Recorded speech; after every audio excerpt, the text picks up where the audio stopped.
Ficou legal a gravação da semana passada, o mesmo escuro ficou bem nítido, e hoje vai ficar mais nítido ainda por causa da iluminação. Os meus coffee. Não, ficou assim, bacana, vai ficar. O material de consulta assim vai ficar legal. Bom, é interessante quando fazemos a divisão, ao fazermos a divisão do texto, no item estrutura, né, justificar por que eu dividi dessa maneira. Então, eu acho que eu já falei assim meio por cima. A ideia é a seguinte: no primeiro versículo nós temos a ordem de Javé, né? No segundo versículo e no terceiro, e comprei por 15 pratas, até eu serei para ti, versículo 3, nós temos a realização da ordem, o cumprimento da ordem. Aqui temos a ação profética, né? E no terceiro ponto, do 4 em diante, nós temos o significado desse gesto profético. Então, por isso que eu fiz a divisão em 3, aí está a justificativa. A ordem de Javé, a realização, o cumprimento da ordem e o significado do gesto profético. Vou dar uma pergunta. Isso que você fez, dá para fazer em qualquer texto, Penso que né? sim. Em qualquer texto que você pega, dá para você fazer esses fundamentos que você fez, para chegar a essa conclusão, assim, né? Que normalmente não é comum, né, você fazer isso aí para você pregar, mas sim para pelo menos você adquirir o conhecimento para... Sim. No primeiro momento, quem vai pregar, que está analisando o texto, passa por esses caminhos. Nem tudo o que acontece no momento do estudo, você vai passar no púlpito. Sim. Tá? Algumas coisas sim, outras coisas não. Depende muito do modo como... Às vezes você planeja falar isso, chega lá... Eu costumo dizer que a pregação só está concluída, o sermão só está concluído, preparação e tudo mais, depois que você diz amém lá no púlpito. Porque você lê, você estuda, você faz o esboço, você prepara aqui e ali, mas você acorda cedo, está tomando café e aquilo está acontecendo, né? Então você está indo para a igreja, aquilo lá está acontecendo. Você está durante o culto, aquilo está acontecendo. Depois que você diz amém no púlpito, é que aconteceu o sermão. Não falou nada. Pois é. Só não podemos fazer aquele famoso sermão de 3 pontos, né? O primeiro ponto, começo no texto. O segundo ponto, saio do texto. O terceiro ponto, eu não volto para o texto. Então, aí nós vamos para o gênero. O que é um gênero do texto? O tipo do texto. Muitas vezes, a questão do gênero está vinculada a questão de expressões culturais. Tá? São coisas que se repetem na sociedade, no dia a dia. Por exemplo, cantar feliz aniversário, parabéns para você. Tá? Alguém pode escrever um texto e incluir esse texto. Ou, se você, antes de escrever, isso já se fala, já se pratica. Existe um segmento dos estudos bíblicos chamado estudo de crítica das formas. É interessante vocês olharem. Tem um livro em português, relativamente antigo, pela Paulus, antiga Paulinas. Talvez, se vocês encontrarem pela internet, vocês encontrem as edições antigas pela Paulinas. O título é Agora Entendo a Bíblia. É um livro sobre a crítica das formas, tanto para o Antigo quanto para o Novo Testamento. é interessante, se vocês estiverem passeando por uma livraria, um sebo ou alguma coisa, e toparem com esse livro, se pintar aquela dúvida, leva ou não leva, haverá a lembrança do teacher aqui dizendo assim, leva. Porque é fundamental, é muito importante a crítica das formas. Mas o tema é agora... Entendo a do autor? É Lorfink, Alemão o também? sobrenome dele, Lorfink.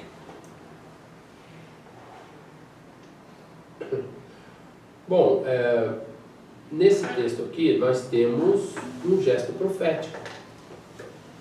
O que é um gesto profético? Os profetas fazem bastante isso. O buraco na parede, não lembra que nós comentamos? Ele se casa com alguém e o casamento dele se torna assim, um símbolo da sua mensagem. O Isaías dá nome aos filhos, por exemplo. O despojo, vem cá, né? Quer dizer, despojo é um nome simbólico, correto? Immanuel, ou Emanuel, vem cá, né? O Immanuel, nome simbólico, tá? Então, aqui nós temos um gesto profético, porque ele compra uma mulher, talvez um gesto até inusitado, talvez nem tanto, né? Talvez nem tanto, mas ele compra uma mulher para que seja só dele, tá?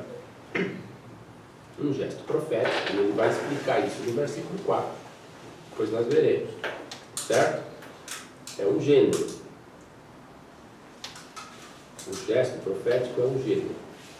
Andar com a canga na rua assim é um gesto profético.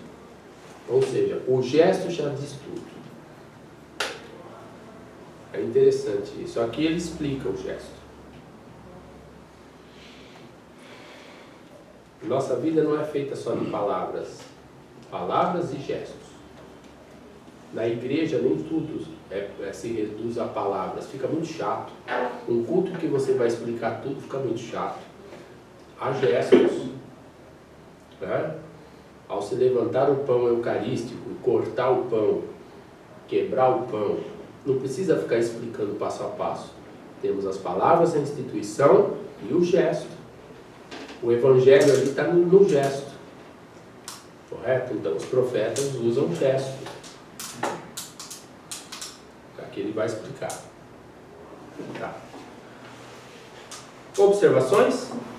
Ó, primeira parte. Segunda, de onde vem esse texto? De quando é o texto? De quando é complicado. Porque a fase do profeta Oséias vem desde o final do reinado de Jeroboão II, por volta de 746, 740 ali no limite, antes de Cristo, até pouco antes da destruição de Samaria em 722. Então ele pegou um tempo que vai de 746 mais ou menos até mais ou menos ou antes de 722. Mas ele está ali pertinho dessa data. Então é esse período aqui.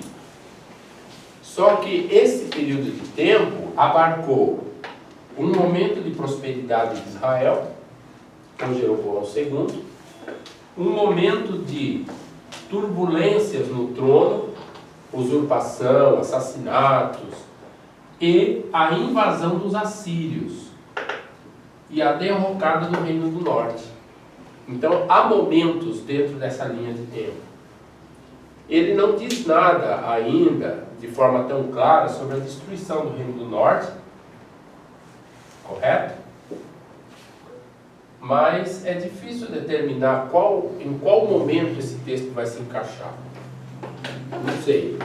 Aí talvez precisamos estudar mais e ver. Mas vejam, são recortes da vida dele, né? E o texto, a ordem do texto, não sei até que ponto implicaria na ordem da vida do profeta. Se bem que aqui nós estamos no começo, talvez. Quem sabe nós tenhamos aí um período do final de Jeroboão O Oséias, ele não. Difícil. Oséias não migrou para o sul, né? Não sabemos. Não sabemos qual foi o fim de Oséias, por exemplo. Por causa das. Bom, semana passada você falou sobre as citações, né? De Judá no texto de Oséias, que é do norte. Né? Sim. Mas aí foi uma. Posterior, né? O texto de Oséias foi levado para o sul, para Judá. Agora, não sabemos o que aconteceu com ele, né? Foi feita uma releitura do texto, né? Foi feito ressignificado. ressignificado. Foi feito um ressignificado do texto. Atualização, vamos dizer Atualização do assim. texto. Atualização do texto. Por isso- Vai incluir Judá nesse contexto, né? Vai incluir Judá. E por isso que o texto bíblico é vivo, porque até hoje nós o atualizamos em nossa leitura. Por isso ele faz sentido para nós. Né? É diferente do texto de Sisaque, que mandou escrever lá sua campanha militar contra Israel, contra a Palestina, no século IX a.C., está lá no templo no Egito. Que sentido tem isso para nós hoje? É bom para conhecermos a história, o contexto, não sei, o que se passou. Mas é diferente dessas palavras. Se vocês perceberem, essas palavras têm força para nós, né? Então nós ressignificamos. Só que eles ressignificaram e editaram. Só que chegou um momento que o texto, que é o texto sagrado, não vai ser mais mexido, né? Então nós fazemos nossa atualização em nossas reflexões, sermões, assim adiante. Bom, tudo bem? Então a época, ele não está dizendo da destruição de Israel, de Judá, de nada, né? Com exceção do versículo 5, mas aí vamos falar do 5 daqui a pouco. Por isso, ele diz: muitos dias habitarão os filhos de Israel sem rei, sem líder, sacrifício. Mas eu não posso afirmar que já não existia mais rei, sacrifício, nada disso, né? Quando ele disse essas palavras. Provavelmente havia, existia, porque ele disse assim: amam bolos de uvas passas. Então, ele ainda estava num país que tinha reis, religião e tudo, as instituições estavam lá. Provavelmente é antes da destruição de Samaria e da derrocada pelos assírios, né? Talvez na primeira fase mesmo da vida dele, mas esse é um talvez. Vejam, é impossível nós construirmos a biografia do profeta Oséias por essas palavras. Então essa questão da uva passa está ligada ao rei. Ah, então agora vamos para o texto. Vamos ver o que significa então. Né? Nós vamos falar a questão do bolo de uva passa. E vocês não sabem o que me ocorreu. Existe bolo de uva passa hoje? Existe. Existe? Panetone. Não, é o panetone, tá certo. Não é a burrice. Eu como panetone todo ano. Mas é verdade, é. Mas não tem só Mas uva passa. específico assim. Não, mas eu colocar mais Tem cristalizada também. Específico assim tem. Lá no Rio tem bolo de uva passa? Não, em Portugal tem, mas com Tá outros especialistas. Será que é pecado comer bolo de uva passa? Ixi, não tô brincando. Vamos ver. O texto está no diz: mercado, né? Tira a uva. ama uma mulher amada de companheiro e que adultera, conforme o amar de Javé aos filhos de Israel. Eles que se voltam a outros deuses e que amam bolos de uvas passas. Percebam que na relação das frases, voltar-se a outros deuses tem a ver com amar bolos de uvas passas. Correto? Não seria oferenda, então. Para comer mesmo, né? Comer. Exatamente. Mas tem a ver com outros deuses. Até aí tudo bem. Mas será que não tem uma relação histórica aqui? Eu não entendo o significado desse bolo de uvas passas. Para eles, provavelmente devia ter algum significado. Ou uma correlação ou até outros deuses, não sei. Eu não sei. Aqui já fala, bolo sagrado de uvas passas, então oferendas, né? São oferendas ao... É que a palavra Não sagrado, fala assim. sagrado não existe no hebraico. É uma interpretação. É bolos de uvas passas. É comida. Mas se vocês olharem a estrutura do texto, vocês já percebem que a frase de baixo, ela repete e afirma, ela confirma a frase de cima. Então ele diz assim: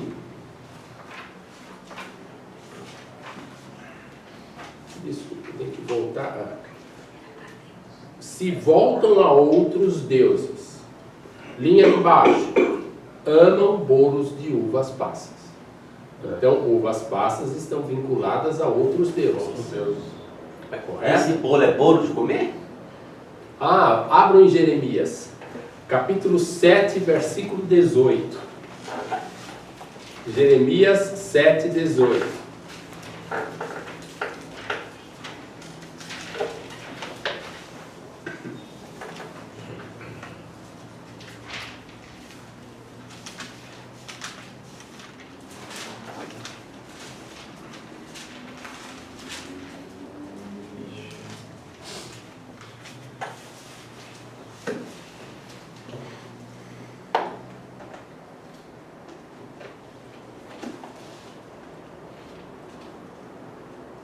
Podem ler.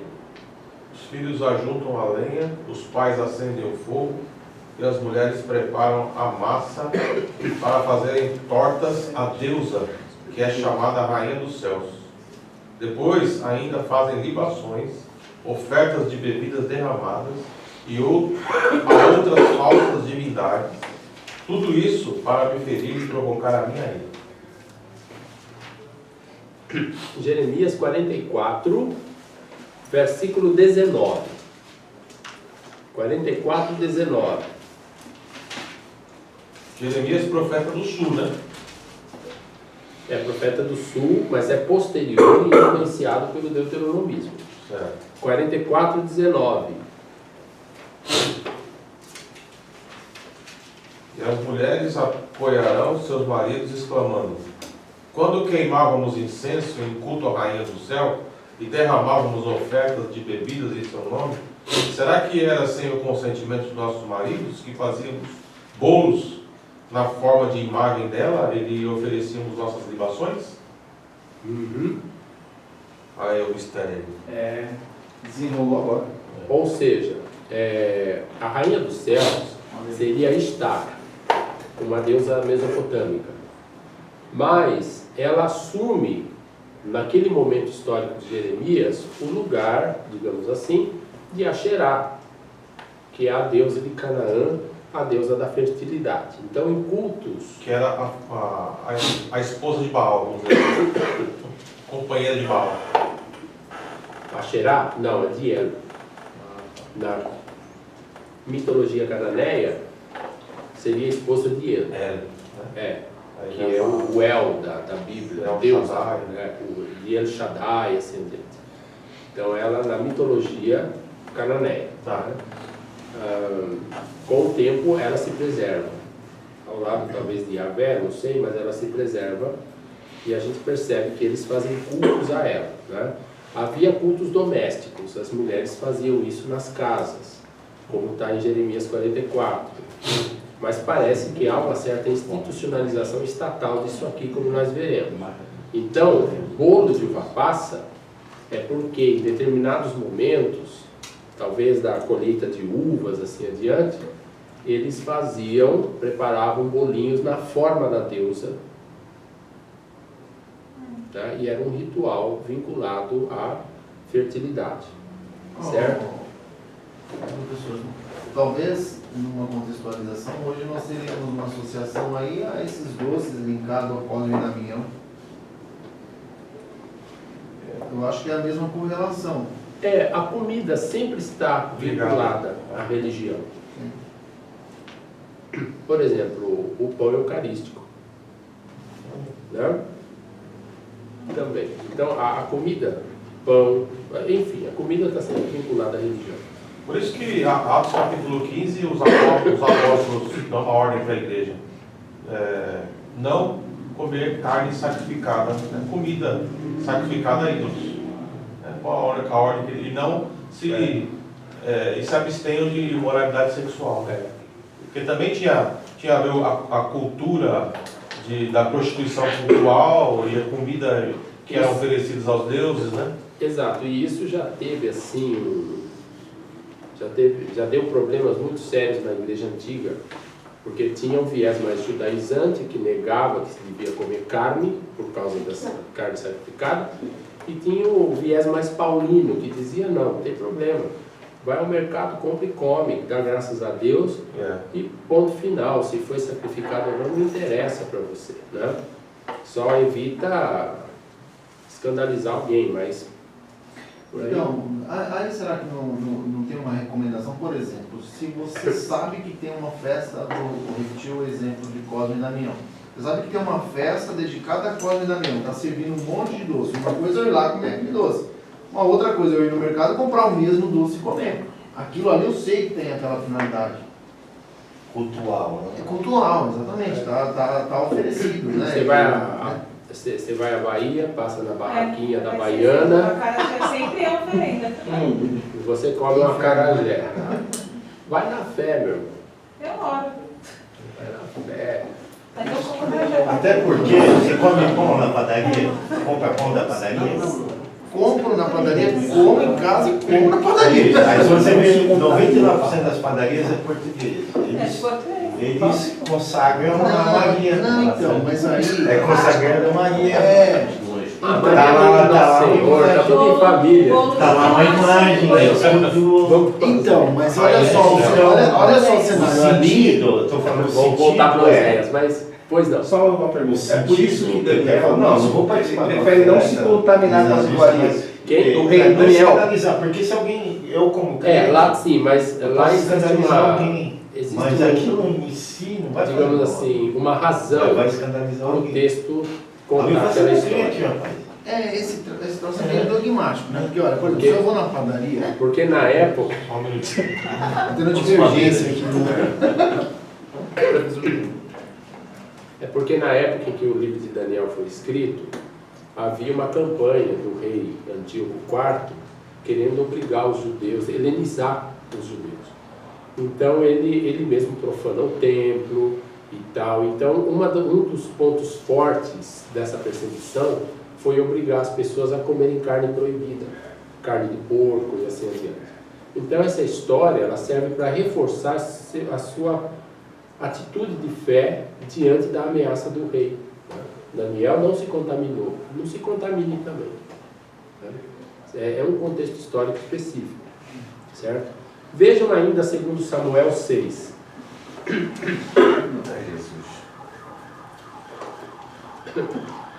Quando Davi inaugura, leva a arca para Jerusalém. Ele faz uma festona, ele dança, né? Então, aí vejam só o capítulo 6 de 2 Samuel, o versículo 19. Depois dos holocaustos e sacrifícios e tal. Pode ler, por favor.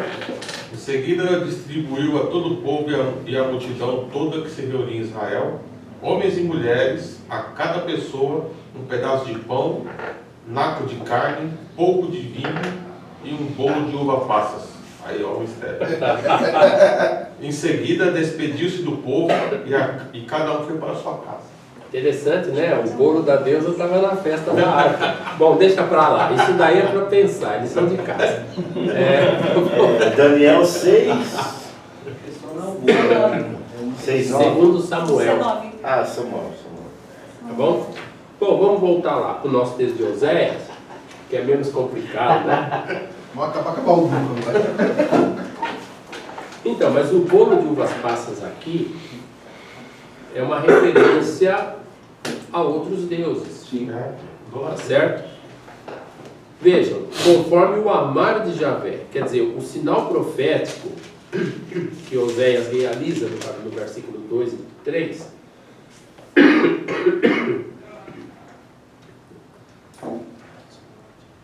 eu não vou comer bolo de uva passa, vou tomar água. Essas referências, está tudo aí no seu livro, nessa exegese? A de Samuel não, Não. mas a de Jeremias. Então, o que ele realiza no versículo 2 significa, conforme o amar de Javé aos filhos de Israel. Ele compra a mulher, não sei, uns dizem que é Gomer, outros dizem que é outra mulher. Não é Gomer. Não tem como saber, porque nós temos só fragmentos, né, dos gestos proféticos, mas não temos a biografia do profeta. Tem gente que mostra, né, o profeta, tadinho, foi traído e não sei o que lá. Há inferências a partir dos fragmentos, mas como foi a vida de José, não sabe, né? Mas de qualquer maneira, vamos ficar só na perícope. Ele compra a mulher, né, para que seja dele por muitos dias. É isso, certo? E não, o texto diz que não é para praticar a zaná, né? Ou seja, eu entendo que nesse caso ser uma mulher independente. A mulher independente nesse contexto, ela tem seus namorados, amantes, pessoas que a sustentam, né? E nesse sentido ele a compra para que seja dele, fique com ele apenas, porque é isso que Javé quer fazer com Israel. Javé quer que Israel seja leal a ele e a nenhuma outra divindade, né? No seu livro você fala o tempo que ela fica fora ou não? Oi? No seu livro você fala o tempo que ela fica fora? Não, porque eu pego só os trechos, né? Eu não construo uma biografia de Oséias, assim, eu acho que é complicado tentar. Podíamos até tentar, né? Não sei se for a Gomer, porque se não é Gomer, é difícil dizer, né? Mas o fato é que ele realiza o gesto, o mandamento, a ordem divina, e ele compra essa mulher para que seja dele por muitos dias. Muitos dias talvez seja, que fique com ele definitivamente, né? Mas ele paga, né, para ela. Daí diz o texto: não serás de um homem, eu fiz a tradução literal, quer dizer de alguém, de outra pessoa, né? Em especial eu serei para ti. Quer dizer, o único homem da sua vida será eu. O cumprimento dessa palavra, ou o significado dela: muitos dias, assim como muitos dias habitarás para mim, muitos dias habitarão os filhos de Israel, sem rei, sem líder, sem sacrifício, sem pilar, sem éfode e terafim. Deu para perceber o significado do gesto profético? Sim? Sim. Os terafins aqui seriam os ídolos? Seriam ídolos, tá? E o efode normalmente É um colete. é um colete que o sacerdote utiliza. Aí poderíamos pensar num culto institucionalizado. Não precisa ser de outros deuses também. O de Javé também tinha. O sacerdote tinha o efode, que é o colete. Só que em alguns trechos da Bíblia, efode pode significar ídolo, imagem. Por exemplo, diz o texto de Juízes que Gideão pegou o ouro dos amalequitas lá e mandou fazer um efode de ouro. Agora, um colete de ouro, quem que vai vestir uma coisa? Aquilo virou uma idolatria lá em Israel naquele momento. Possivelmente um ídolo ele fez. Um ídolo, nesse caso, tá? Mas, em se tratando do colete sacerdotal, isso indica a religião institucionalizada, né? Aliás, aqui é uma religião institucionalizada, porque ela tem sacrifícios, Pilares são as estelas que eles faziam, ou então os matzebot, que eram aquelas, vocês devem ter visto já em imagens, aquelas pedras que eles punham de pé, eles colocavam, normalmente duas. Tem um templo em Judá, chamado Templo de Arad, fica no sul de Judá, no deserto, e ele tinha também duas pedras, uma maior, coloridas, e uma menor, provavelmente simbolizando Deus e a deusa. Né? Então eles colocavam aquelas pedras em pé como sinal da divindade. Às vezes, duas pedras maiores e várias menores, talvez a família divina, sei lá, os deuses, divindade. E eles faziam isso. Estelas comemorativas, tudo isso no âmbito da religião. Tá? Então temos sacrifício, pilar, efod e terafim, que são imagens, os ídolos. Assim como no gesto de Oséias, a mulher será apenas mulher dele, não terá mais nenhum relacionamento com outros homens, assim também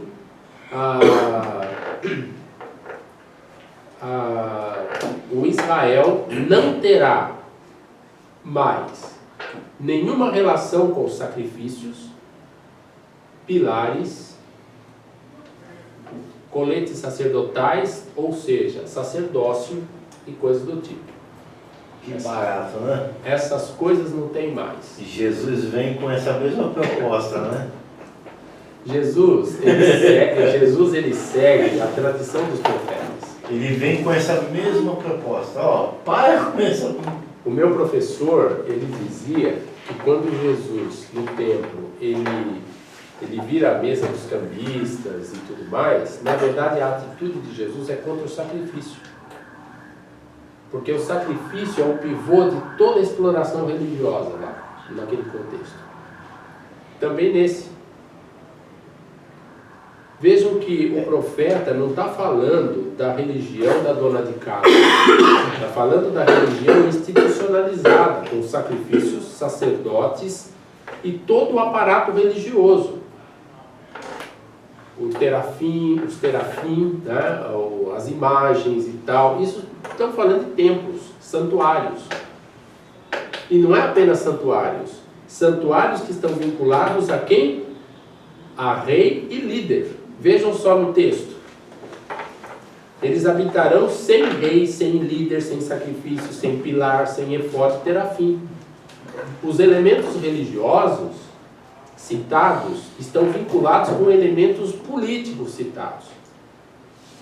Então ele não está falando da devoção da dona de casa, que depois de fazer o feijão, ela vai lá fazer o seu bolinho de uva passa para a deusa da fertilidade, porque ela quer ter mais filhos ou coisas do tipo. Né? Ele está falando daqueles que dominam o lugar sagrado, institucionalizaram o lugar sagrado. E fica levando a arca para cima e para baixo de avião. É, mais ou menos isso. Da liderança. Porque está falando de reis, líderes, e depois dos elementos religiosos. Portanto, quando ele diz acima, conforme eles se voltam a outros deuses e amam bolos de uvas passas, quem são esses que se voltam para outros deuses? Né? Ele diz aqui. Tudo bem que fala dos filhos de Israel. Mas vejam, por outro lado, que esses filhos de Israel estão vinculados com deuses e com todo esse aparato religioso e político.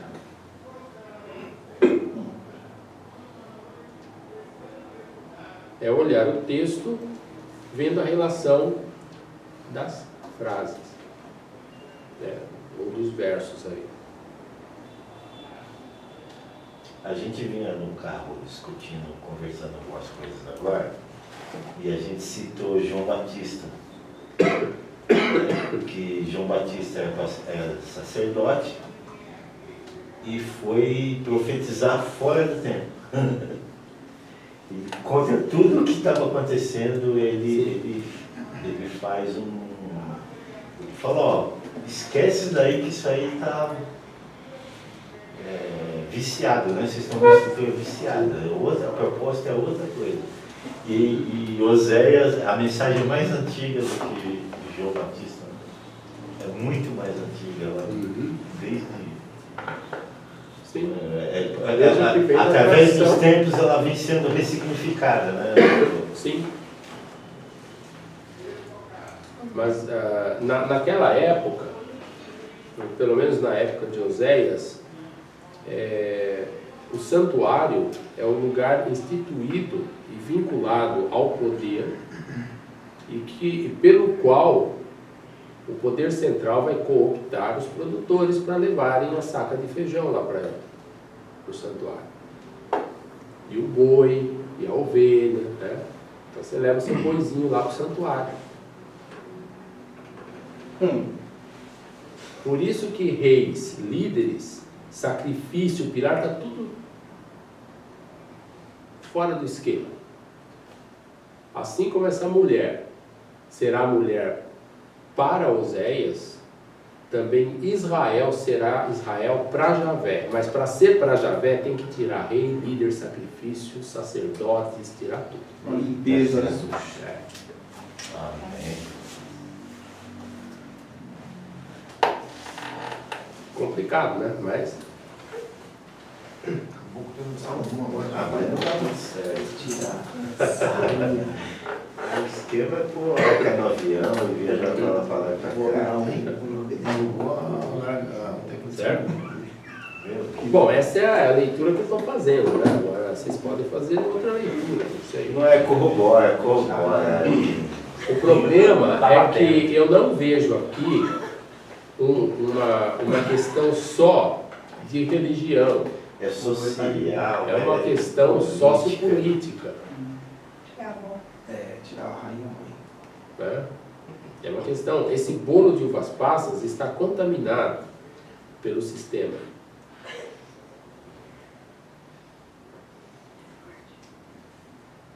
Cultural, né? Enfim, está enraizado no... Por isso, diz o texto do capítulo 1, que a terra, quer dizer, o país, ele se tornou independente de Javé, como uma mulher zoná. Né?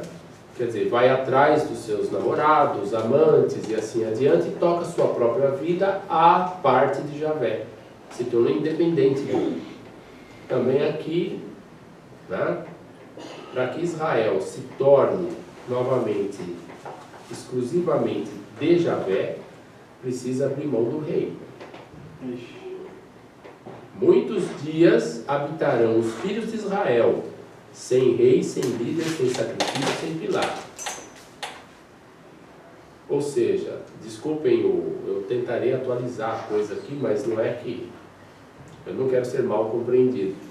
Eles devem, para serem de Javé, eles têm que ter uma vida sem rei e sem santuário real. A comunidade primitiva era uma comunidade de irmãos. Tá? Pelo menos é o que eles tentavam fazer, os apóstolos tentavam fazer. Depois nós percebemos como essa comunidade de irmãos se tornou uma instituição, a ponto de a instituição procurar sobreviver, se tornando maior do que os seus afiliados, né? A ideia não seria essa. A ideia é a instituição, isso é... Todo movimento tende a se institucionalizar, acho que isso é complicado, mas que nós possamos olhar a igreja mais como comunidade de irmãos. Acho que a ideia seria essa. Aqui não aconteceu isso. Aqui se tornou uma instituição para manter determinadas classes, determinados setores. Né? A gente vê aqui, ó, e em outros trechos de Oséias. Vocês já viram na aula passada a relação do texto com o arco, ou seja, A violência. Poder militar, a violência, sanguinolência, a casa de Jeú, que seria a monarquia, casa de Israel, toda essa instituição política que agora, quer dizer, vive às custas de certas pessoas que têm que produzir, né?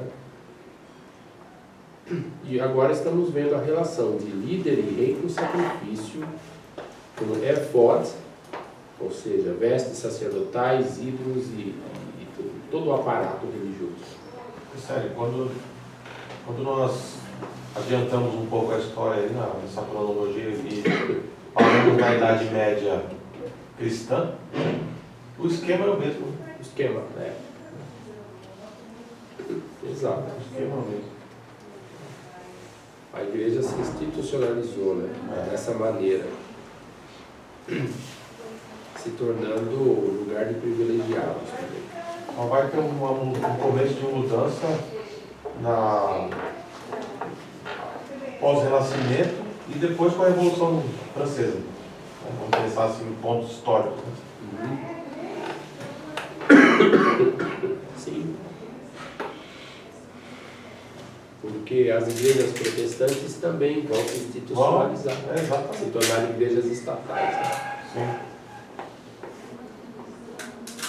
Quem não se torna jogado no rio com a pedra no pescoço, os anabatistas. Exato. Observações aqui?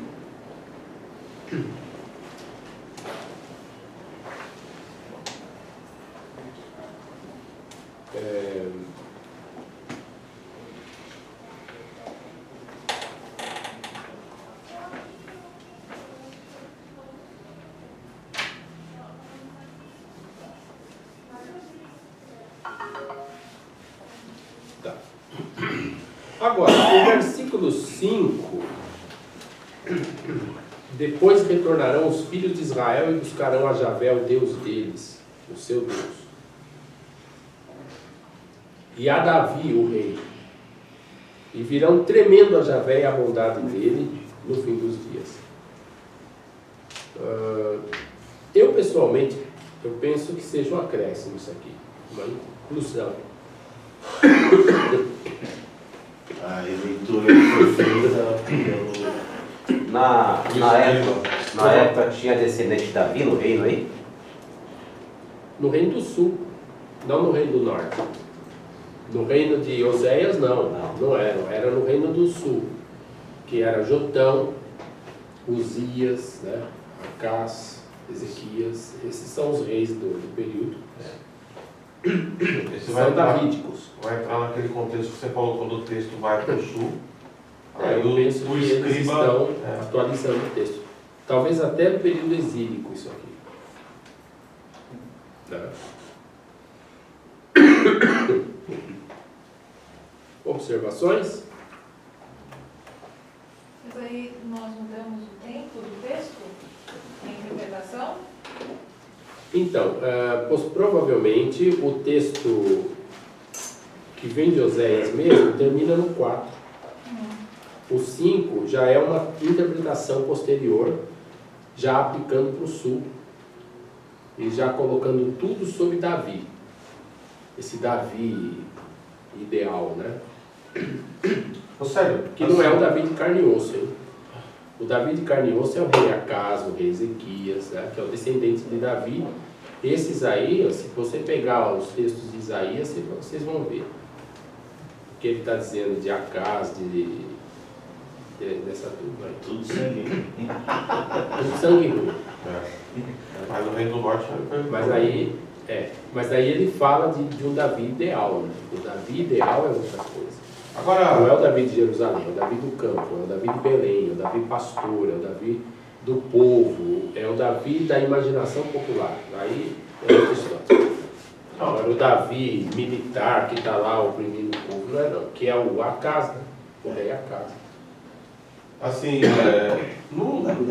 pensando numa questão do inconsciente coletivo em relação a Israel, um dia esse reino foi unido. Né?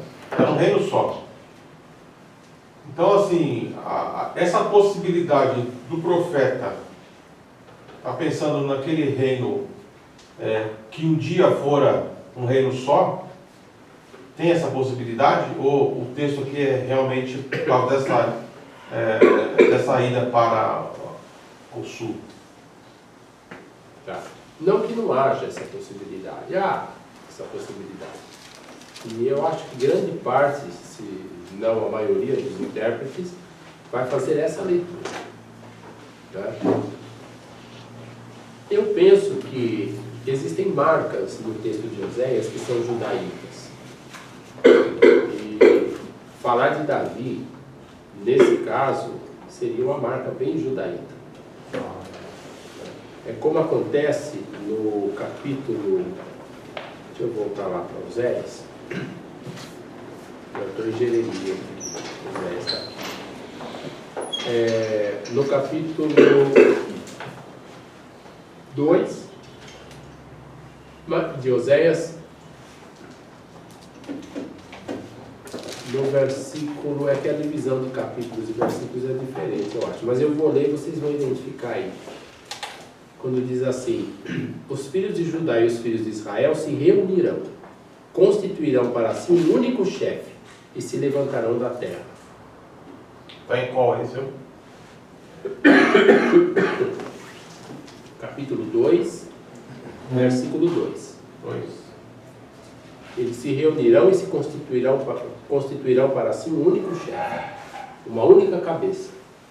É a mesma ideia, me parece que aí nós temos esse pan-israelismo que se desenvolve posteriormente, minha opinião. Tá.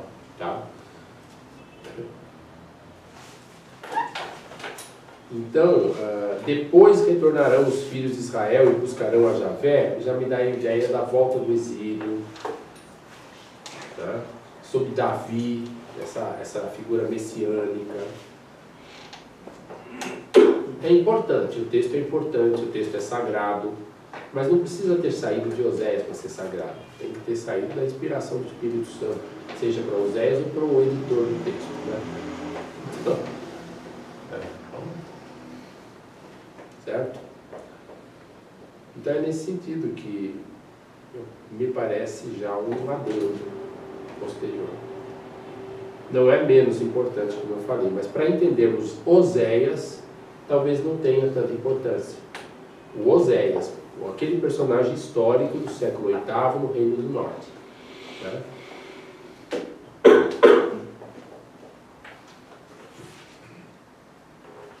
Em termos históricos, que eu estou dizendo, né? Não teológicos apenas. Mas é isso. Se vocês perceberem em outras profecias de Oséias, em outros ditos, oráculos, quando ele fala de religião, ele fala de política também, por conta disso. Até porque o contexto daqueles povos é teocrático, né? Você não tem como dividir. Exatamente. São regimes teocráticos. Então, exatamente. Né? Então, muitas vezes, esses outros deuses também está incluído o culto de Javé aqui. Porque o culto oficial de Israel é o culto a Javé, em Betel. Samaria talvez tivesse templo também, mas em Betel havia o templo de Javé, de Yavé, do Deus que tirou Israel do Egito. O próprio Amós fala, o Oséias fala, o Oséias chama Betel de Bet-Aven, não é Betel, né? Betel, né? É Bet-Aven, casa do pecado. Esse templo em Betel é no sul de Israel, né? Descendo ali. É no sul do Reino do Norte. Então, quase em Judá. Já. Quase em Judá. E não tinha nenhum ídolo dentro. Tinha um ídolo? Tinha imagens, tinha a imagem de touro, de novilho, né? Do bezerro. E o templo foi erguido a Javé. Porque a ideia é essa, né? O bezerro simboliza a força de Javé. Mas além da força, será que também não é a questão do sacrifício? é sempre o novilho que é apresentado como sacrifício ou não tem esse conceito? A imagem é usada como símbolo da fertilidade, da potência, da força, do chifre, né? Isso. Sempre a motivação do novilho também não carrega a ideia do sacrifício daquele animal que é sacrificado para a redenção, ou não tem essa? Não, eu acho que eles sacrificavam, mas também sacrificavam outros animais, né? Ovelhas. Então esse costume veio dentro do deserto, quando levantaram aquele bezerro, e a ideia fixou ali na cabeça dos homens. Canaã, o culto cananeu, já está derivado de imagens de touros e de novilhos. Por exemplo... Em Moloch lá, Oi? O sacrifício de crianças, né, pelos Moloch, que provavelmente fosse também crianças fossem sacrificadas para Javé no estágio mais antigo, né? A religião bíblica vai se opor a isso, mas eles faziam. Porque até que ponto, perceba uma coisa, isso a pesquisa atual tem procurado demonstrar. Até que ponto as imagens não se fundem, tá? Eu vou dar um exemplo da história da igreja. Quando Constantino começa a favorecer o cristianismo, que depois vai ser oficializado por Teodósio, muitas imagens, muito do imaginário religioso romano vai ser usado no culto cristão. Provavelmente muita coisa já estava sendo usada há um bom tempo. Não é que usou tudo agora, né? É uma questão cultural, aos poucos. Mas agora, oficialmente, Javé não. Jesus agora assume a função, a imagem do Pantocrator. Pantocrator quer dizer o Todo-Poderoso. Ele está sentado num trono como rei do universo, sob os seus pés está a terra. É uma imagem vinculada a Júpiter. Então, as mentalidades tendem a associar as ideias. No mundo antigo também. O touro era associado a Baal. Baal é o deus da chuva, do trovão, da tempestade e da guerra. Em muitos textos bíblicos, Javé assume o papel de Deus da chuva, da tempestade e da guerra. Salmo 29, ele é o Deus da tempestade, é um Baal. Então as imagens tendem a se fundir, né? O novilho, o touro, também simboliza Elo muitas vezes.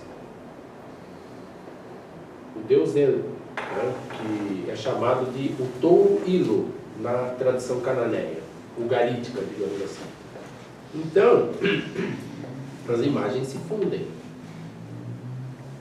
Em Betel havia o ídolo, sim, havia a imagem do bezerro. Talvez não só lá. A Mihai Mazar descobriu no kibbutz, no museu de um kibbutz em Israel. A Mihai Mazar é um arqueólogo famoso aí. Uma imagem de um touro.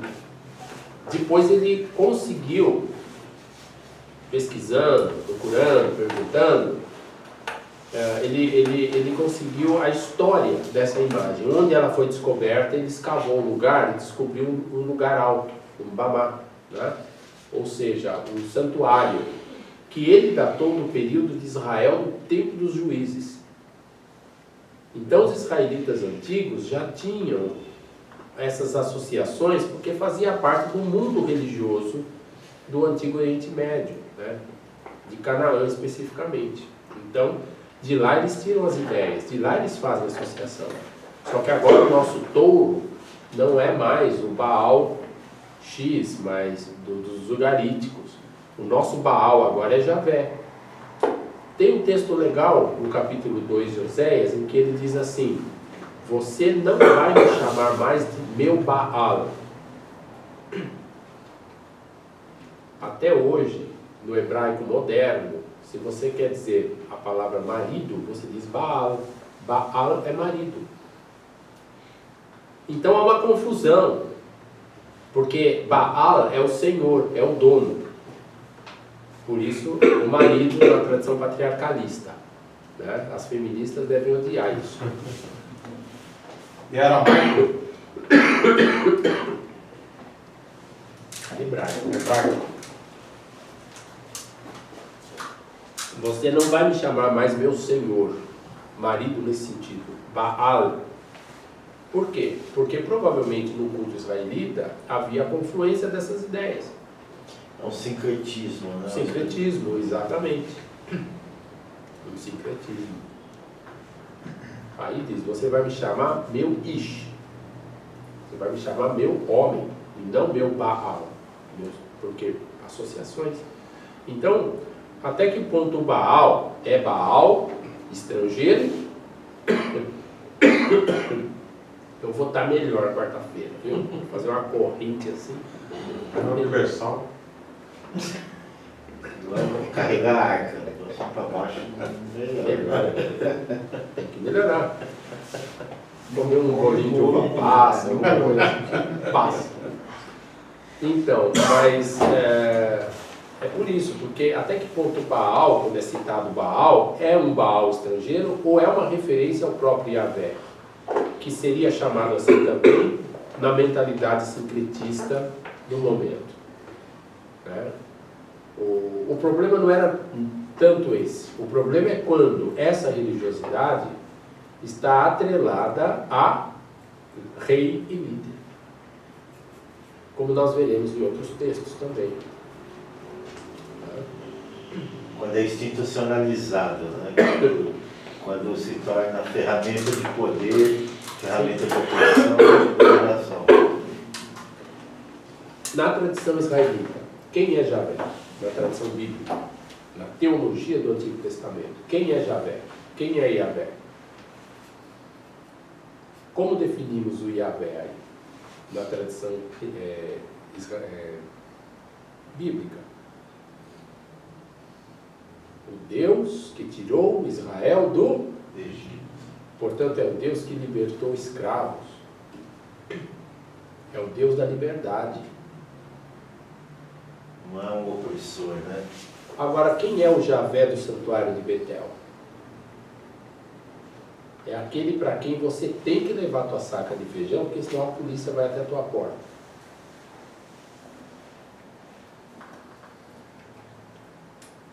Para manter a estrutura. Ele não é mais. No discurso é o Deus da libertação. Na prática, é um Baal como qualquer outro. É um senhor, um possuidor, um dominador.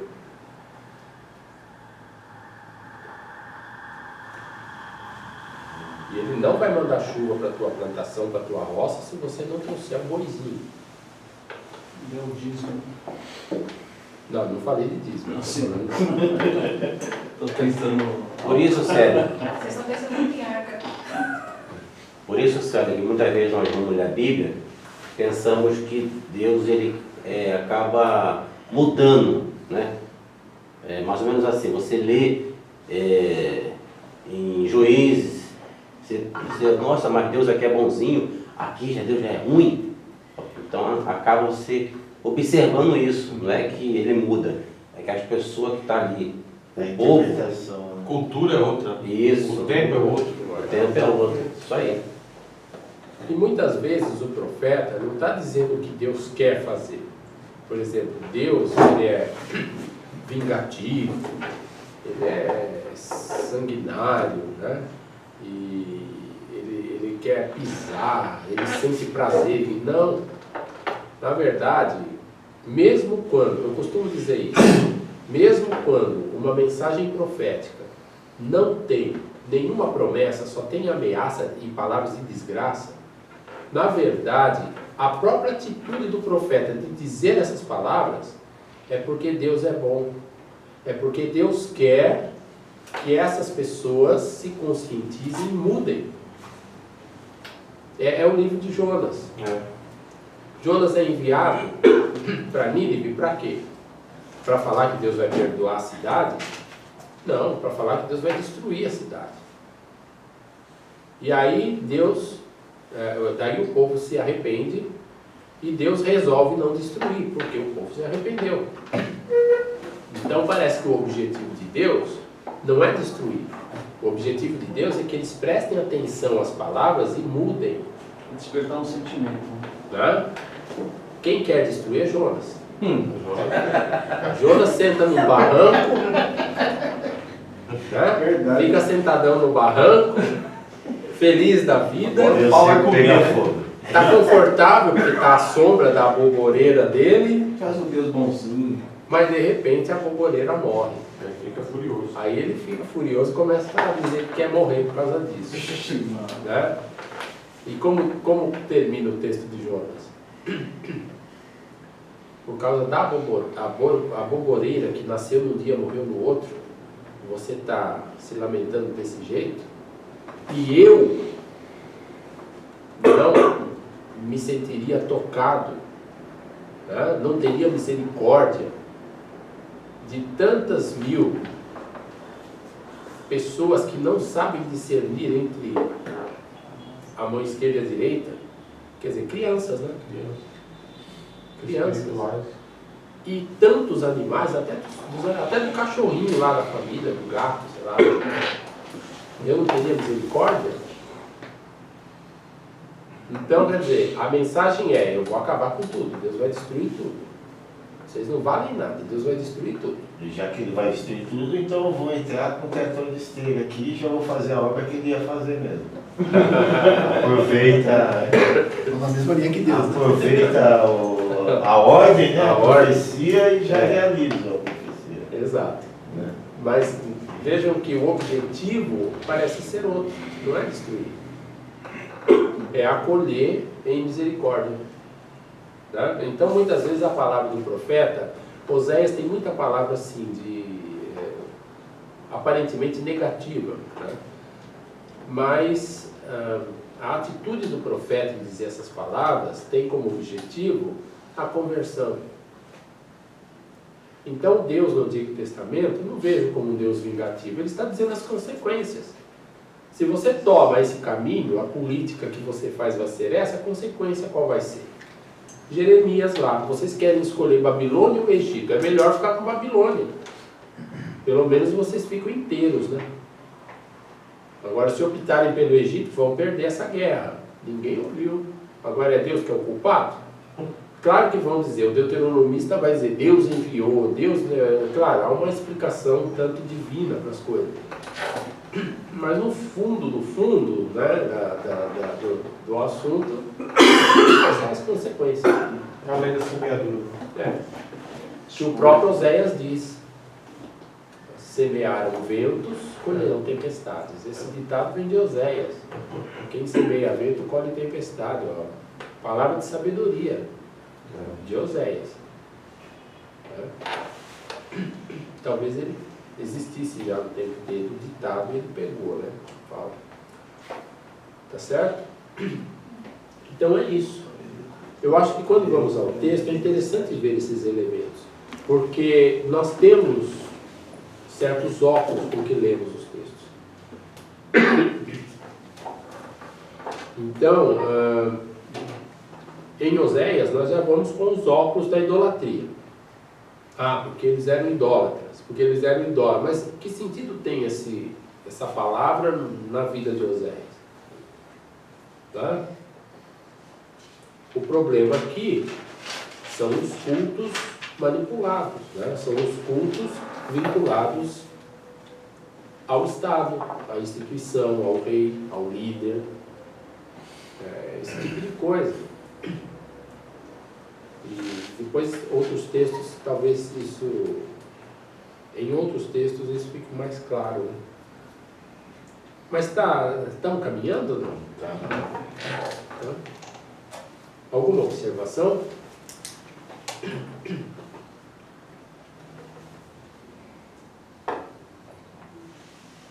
Você comentou aí que o Baal, né, seria o deus da chuva, né? Por isso que Elias ele profetiza lá em 3 anos e meio sem chuva. Exato. E não Nesse contexto. teve chuva nenhuma. Nesse contexto. Mandar fogo sobre o sacrifício é mandar o raio. Ele é o Deus do raio. Baal é representado na iconografia cananeia como um Deus que ou ele é representado em posição de combate com uma massa, porque na mitologia ele usou a massa mágica para matar um gigante, né? Ele acertou na moleira do gigante a massa, o gigante caiu, que é o mar, ele venceu. Ou então ele é retratado segurando uma árvore, raio, uma coisa maluca. É um raio na forma de árvore ou árvore na forma de raio, porque ele é o Deus da fertilidade e o Deus também da chuva e dos raios e trovões. Então, manda fogo, quer dizer, manda um raio lá para consumir o holocausto. E Baal não fez. É mais ou menos nesse contexto, nesse imaginário aí. Agora, Javé é o Deus da tempestade também, em muitos textos.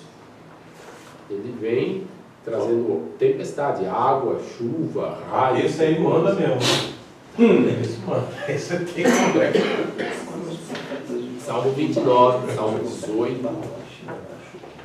A nuvem escura, a nuvem ou de poeira do deserto, ou talvez da tempestade.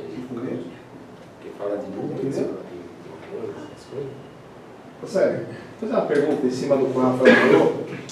Nesse caso dos profetas de Baal, que Elias enfrenta tal, e o altar e tudo, Elias ele pede para que Deus derrame fogo, que simboliza Baal, que você falou aí, não é isso? Que eu entendi? Ele está mostrando que Javé é quem tem superior a Baal. Superior a Baal. Mas os profetas já de Baal, quando eles clamam ao Deus dele, também achando que Baal, o Deus de Elias, era o mesmo, é isso? Ou não? Você entendeu a minha pergunta, mais ou menos? O contexto lá é peculiar. Porque aqueles profetas são profetas de Jezabel. Jezabel não é israelita. Jezabel é Tíria, ela vem de Tiro, onde eles cultuavam Baal Melcarte.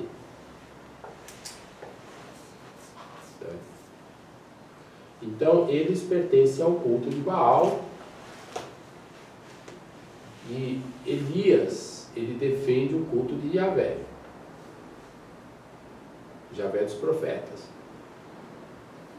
Mas nós percebemos pelas entrelinhas da história que toda essa estrutura religiosa de Acabe e Jezabel implementam, digamos assim,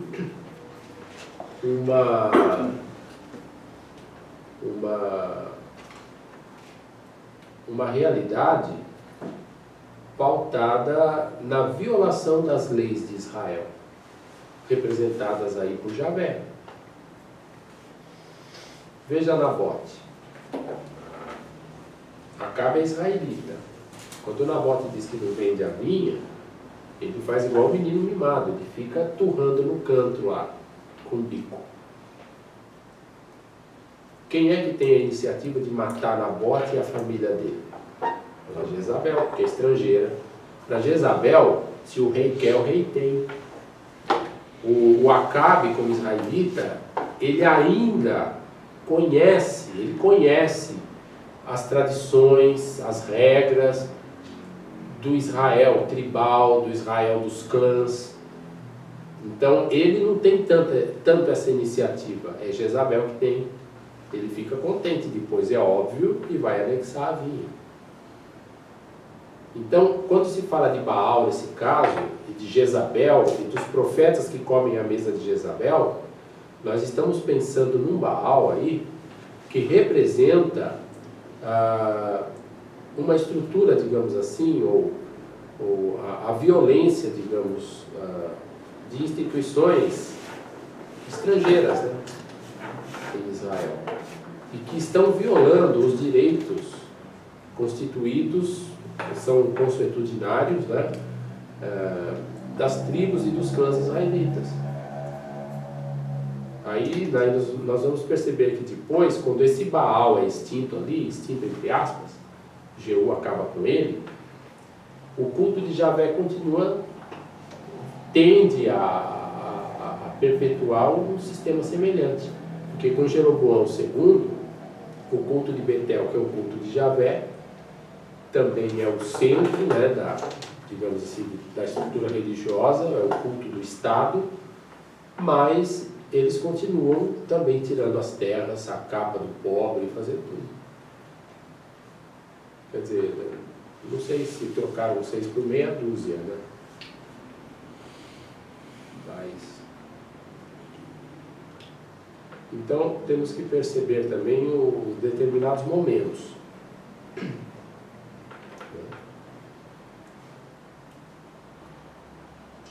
Porque nós pegamos, assim como nós transformamos Júpiter em Jesus, Jesus em Júpiter em alguns momentos, ele agora é o Senhor e o dono do mundo, ele é um imperador.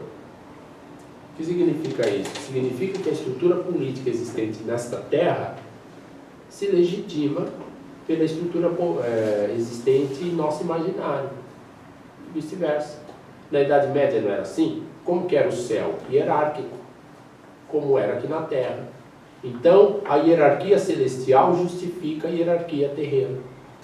Tem os nobres, que fazem a guerra, tem os padres que rezam e tem os réis mortais que sustentam os dois.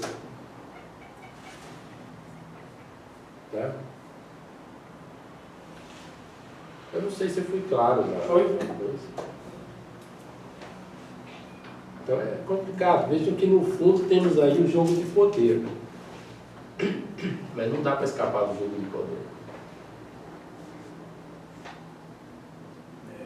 Meu reino não é deste mundo. Jesus disse isso. Né? Que essa estrutura, esse jeito de administrar não é o... Não, mas quando nós transformamos esses deuses em puras ideias religiosas, legitima... nós desencarnamos esses deuses, aí nós podemos falar do culto dos outros e maquiar as nossas próprias estruturas. Legitimar, né? Aí o que importa é eu falar mal do culto do outro, do Deus do outro, do santo do outro. Para dizer como eu tenho razão, só que eu estou maquiando, porque esse Deus aqui, muitas vezes, é aquele que está na minha tradição. Quando o Amós, o Oséias dizem, olha, não vão a Betel, não. Para que fazer excursão lá? O povo está subindo no ônibus para ir para Betel, e o Amós está lá, ó, meu, por que vocês estão perdendo tempo indo para Betel? Não vão para Betel, não. Fica em casa. Come uma pipoca em casa. Por quê? Betel não é culto de qualquer outro Deus, senão Javé. É o Deus que tirou Israel do Egito. Mas por que isso? Jeú matou o Baal de Tiro lá, matou os seguidores do Baal estrangeiro, de Jezabel, né? Só que ele alimentou o culto de Javé para substituir. Maquiamos. Ele toma o poder, muda o Deus e legitima o poder dele para continuar tudo. Então esse é o problema. Ó, agora não é mais Baal, agora é Javé. É o nosso Javé que nos tirou da servidão. Só que desde Salomão a tradição bíblica mostra o que os reis fizeram. Submeteram o povo à servidão. E foi Salomão que trouxe Baal para Israel? Não, na verdade Baal já era da casa. É Canaã, Já era da terra. Desde a época do deserto, né? Presente, né? O culto podia variar, né? De uma cidade para outra, uma região para outra. Mas Baal e Axera, né? Os dois, Axerá, os dois principais. Existe uma inscrição do século VIII a.C. que foi descoberta em uma localização lá do sul, próximo, no Sinai mesmo, né? A inscrição diz assim: por Yahvé de Samaria e sua Axerá. Ou, segundo uma tradução melhor, eu acho, por Yahvé de Samaria e Asherata, que é Asherá. E outra inscrição diz, por Yahvé de Temã e Asherata. Então, a Asherata é a deusa, Yahvé é o Deus. Possivelmente esses cultos institucionais, né, esses cultos antigos existiam um casal. Isso aí. Falando que Deus estava casado com essa deusa. Né? Na mitologia, que é um Não mal. era. É um mal, né? O profeta ele está se posicionando a favor, digamos assim, contra a opressão e o uso indevido da religião. É Jesus. Só dá uma. Eu tinha, o meu professor me falou certa vez, A lista só para assinar. Já assinou. Senão, estávamos na praça Você não assinou. Estávamos na praça de alimentação lá na Metodista uma vez, e aí meu professor, Milton Schwartz, ele observou, toda vez que nós comemos, nós pecamos. Vai fazer o quê? Nós precisamos, é bom uma carninha, né? Precisa comer. Né? Porque é uma coisa assim, não é só o ato isolado de comer, né? É porque pertencemos, é como diz o texto, o país está distante por conta das lideranças, mas pertencemos a um sistema, infelizmente, em que tem muita gente morrendo de fome, mas eu duvido que não tenha comida para todas as pessoas. Tem. Os restaurantes jogam comida fora no fim do dia, né? Tem muita comida. Essa lista aqui não é de agora. A de hoje é o meu nome que tá, é o primeiro. A de hoje? A que está dia 1 do 8.